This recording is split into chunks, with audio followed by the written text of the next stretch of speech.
वहीं जब देश के सामने चीन जैसा भयंकर मुद्दा खड़ा है, लगभग 2 महीने से देश का एक राज्य मणिपुर रहा है, देश भयंकर बेरोजगारी से जूझ रहा है, महंगाई इतनी है कि गरीब आदमी का जीना मुहाल हो चुका है। ऐसे में जनता से जुड़े हुए तमाम मुद्दों को छोड़कर प्रधानमंत्री जी यूसीसी की वकालत कर रहे हैं, यानी कि यूनिफॉर्म सिविल कोड। इसे लेकर पूर्व आईएएस सूर्य प्रताप सिंह ने लिखा है कि सावधान, यूसीसी पर मुस्लिम जितनी तीखी प्रतिक्रिया देंगे उतनी ही तेजी से हिंदू का ध्रुवीकरण होगा। संविधान का आर्टिकल 44 जिसमें यूसीसी का जिक्र किया गया, वो directive principles of state policy का हिस्सा है, जो कि मात्र एक दिशा निर्देश है, न कि संवैधानिक बाध्यता।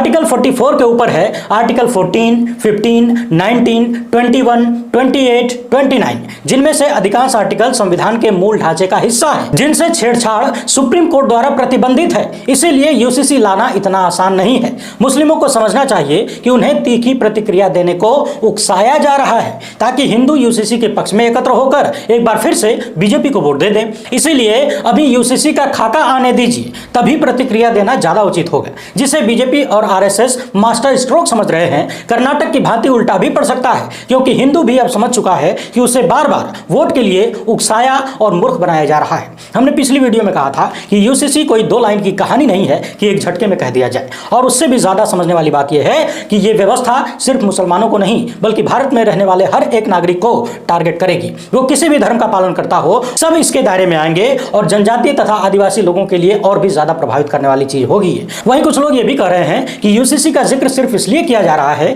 ताकि मुस्लिम वर्ग इस पर भड़के तीखी प्रतिक्रिया दे, जिसके आधार पर बीजेपी आने वाले चुनाव में ध्रुवीकरण कर सके। बाद में इसका हाल भी वैसा ही होगा जैसा एनआरसी और सीएए का हो गया।